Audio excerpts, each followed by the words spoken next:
আমরা চাইলে আমাদের নিত্য প্রয়োজনীয় জিনিসগুলো আমরা নিজেরাই বানিয়ে নিতে পারি।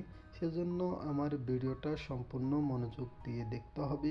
বাজার থেকে একটা মোটর কিনে এনে তার সাথে একটা ব্লেড সম্পূর্ণ ফিটিং করে নিচ্ছি। কাঠটার সাথে জয়েন্ট দিয়ে দেবেন যাতে পরবর্তীতে কাটতে সুবিধা হয়। জয়েন্টটা ভালো মতো দিবেন যাতে ছুটে না যায়। আমি একটা সুইচ নিয়ে নিলাম, সুইচটা কাঠের সাথে অ্যাডজাস্ট করে নিচ্ছি। সুইচটা যাতে আমি কাটার সময় বন্ধ এবং চালু করতে পারি। মোটরটার সাথে প্লাস মাইনাস হিসাব করে তারটা লাগিয়ে নিলাম। উপরের ট্রেনটা আপনার সুবিধা মতো বসিয়ে নেবেন, কারণ পরবর্তীতে কাটতে যাতে আপনার হাতে লেগে না যায়।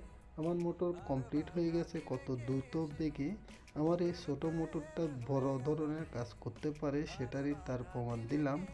যদি আমার এই ভিডিওটা আপনার থেকে ভালো লাগে, লাইক কমেন্ট শেয়ার করবেন।